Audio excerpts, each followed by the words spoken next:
오늘은 다윗이 골리앗을 무찌른 비결, 다윗이 골리앗을 무찌른 비결 이란 제목으로 말씀을 선고합니다. 다윗이 이제 골리앗이 큰 소리를 치는 것을 듣고 그 자리에서 이제 자신이 나가서 싸워야 되겠다 이렇게 마음을 먹습니다. 그리고 이제 사울을 만나게 됐고, 사울도 처음에 보니까 어린 소년이라 너는 골리앗하고는 싸울 수가 없구나. 그런데 오히려 사울을 격려하면서 다윗이 자신감을 보이니까 사울도 허락을 합니다. 그래서 이제 나가서 정말로 골리앗을 무찌르게 되는데, 그 싸움 그 자체보다도 그 이전에 이미 다윗은 골리앗을 이겼어요. 그것이 중요합니다. 이미 다윗은 골리앗을 이기고 있다는 거. 그건 무엇으로냐? 바로 그의 신앙으로. 그 신앙심은 다른 사람은 아무도 골리앗에게 덤빌 마음을 못 먹고 두려워 떨고 있는데, 이미 다윗은 전혀 골리앗을 겁내지 않고 저 사람 이길 수 있다라고 확신하고 지금 나가고 있어요. 그러니까 이미 이긴 겁니다. 그 한마디로 비결을 말하면 신앙심이에요. 그래서 우리는 이 말씀이 단순한 전쟁 얘기가 아니고 우리의 삶의 얘기예요.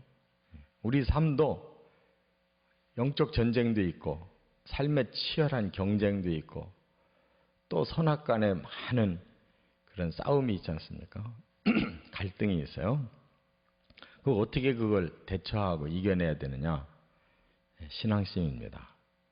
근데 이 신앙심이 다윗에게 세 가지로 표현이 돼요.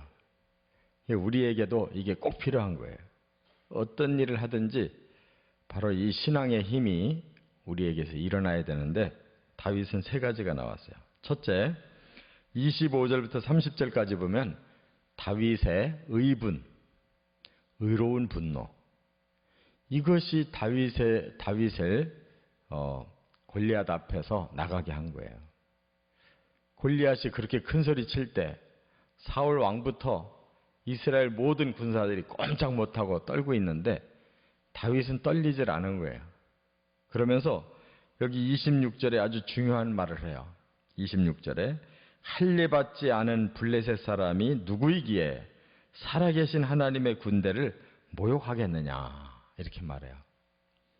이게 의분이 일어나서 한 말이에요. 그러니까 의분이 뭐냐? 잘못된 일 앞에 올바르게 하고자 하는 그런 분노. 그래서 우리가 하찮은 일 가지고 자꾸 화를 내는 거는 그건 잘못된 일이지만, 이 큰 일을 앞두고 의의 편에 설 때 이건 참을 수 없고 용서할 수 없는 그러한 분노가 있을 때 큰 일을 하는 거예요. 이건 사사로운 감정이 아니라 신앙심에서 나온 거예요. 그래서 블레셋이 지금 아무리 강하다 할지라도 영적인 눈으로 볼 때 저들은 하나님을 오히려 대적하는, 말하자면 선민도 아닌, 여기 보니까 할례받지 아니한 자들이라고 그랬어요. 그 말은 하나님의 사람이 아니고 하나님의 반대편 사람이라는 거예요. 그런데 어찌 하나님의 사람을 모욕하느냐? 이건 완전히 신앙의 힘에서 나온 의분이에요. 그러니까 오늘 우리들이 살면서도 이 세상이 악이 얼마나 많고 얼마나 강해요. 그러나 그들이 이 세상의 권력이나 어떤 힘을 가지고 있다 할지라도 그거 두렵지 않은 것은 하나님이 더 강하신 분이고, 또 하나님이 우리를 도와주시는데 그들이 아무리 강하다고 해서 그들을 두려워할 필요가 없다는 거. 이것이 의로운 분노라 그 말이에요. 그런데 그 큰 형이 이 말을 듣더니 엘리압이라고 하는 제일 큰 형이 막 다윗에게 아주 질책을 합니다. 왜 그러냐? 자기 막내 동생이 집에서는 제일 막내고 어리고 아무 소리도 못하고 있던 동생이 여기 와서 이상한 소리를 하니까 이 형으로서 책임감도 생겼을 테고 또 형편없는 동생이 헛소리를 한다고 느낀 거죠. 그래서 너는 치고 있는 양은 어떻게 해놓고 지금 여기 와서, 그러니까 뭐라고 하느냐면 교만과 완악함을 드러냈다고 그랬어요. 이거 교만한 소리고 이건 뭐 이것도 저것도 앞뒤도 모르는 완악한 소리다. 그러면서 전쟁은 구경하는 게 아니다. 너 구경하러 왔냐? 너무 현실을 모르고 엉뚱한 소리하고 큰 소리 친다고 막 나무랬어요. 그러나 다윗이 그 소리 듣고도 끄떡도 안 해요. 왜? 그건 사람의 소리고 지금 자신은 하나님의 음성을 듣고 있어요.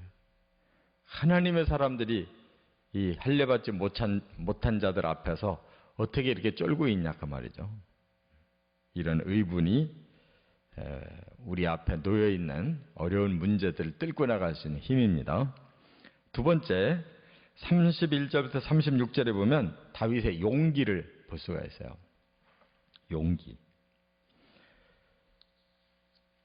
사울 앞에 사람들이 다윗을 데리고 갔어요. 그랬더니 사울이 봐도 아직 어린 티가 나는데 이 골리앗은 어려서부터 훈련받은 용사고 다윗은 그런 적이 없는 어린 소년인데 이건 싸움이 될 수가 없다 하고 허락을 안 하려고 하니까 다윗이 뭐라고 그래요?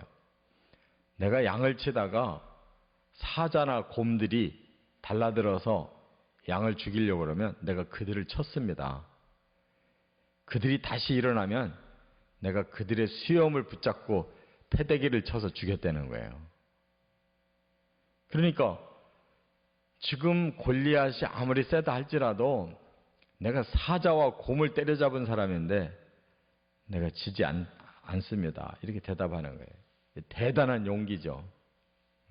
그리고 실제로 그 용기가 자기 생활 속에서 그렇게 사자와 곰을 죽인 경험이 있으니까 이런 말을 할 수가 있는 거죠. 사실 어린 소년이 양을 지키다가 어떻게 사자와 곰이 달라드는 거를 그렇게 쫓는 것도 대단한 일인데 때려잡았다는 건 이건 정말 대단한 사람이잖아요. 그러니까 겉보기하고 다른 거죠. 아주 사람이 용맹스러운 사람인 거예요. 그러니까 우리 사람들이 겉이 중요한 게 아니라 속이 중요해요. 이런 담력, 그것도 바로 하나님을 믿는 믿음에서 이런 용기도 나온 거예요. 그와 같이 우리가 아무리 어려운 일이 있다 할지라도 마음의 용기가 있는 사람은 결코 지지 않아요. 하나님이 우리를 지켜주고 계시기 때문에 나는 얼마든지 할 수 있다 하는 이런 용맹함을 가져야 됩니다. 끝으로 세 번째가 37절부터 40절에 보면 다윗의 믿음이에요. 이제 진짜 믿음이 여기서 발휘되는데 뭐라고 그래요?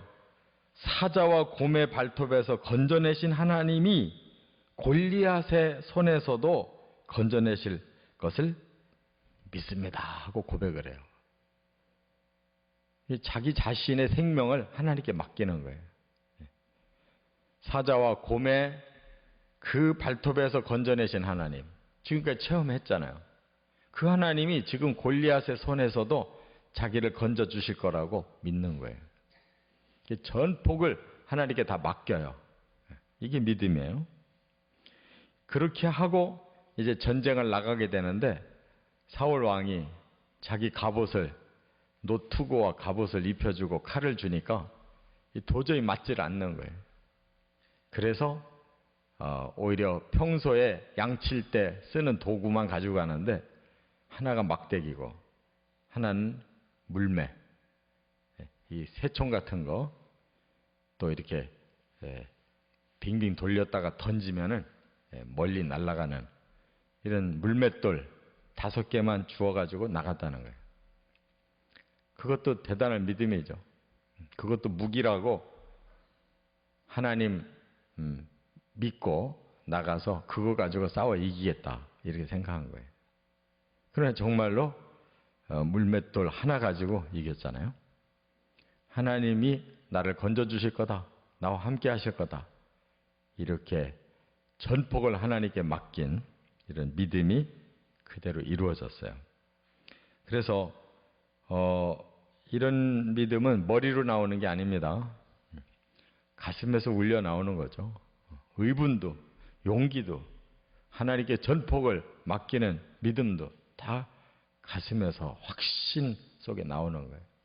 우리도 이런 믿음으로 이 세상의 악과 또 모든 그 세상의 방해를 이겨내고 하나님께 영광 돌리는 승리를 거두어 가시기를 주의 이름으로 축원합니다.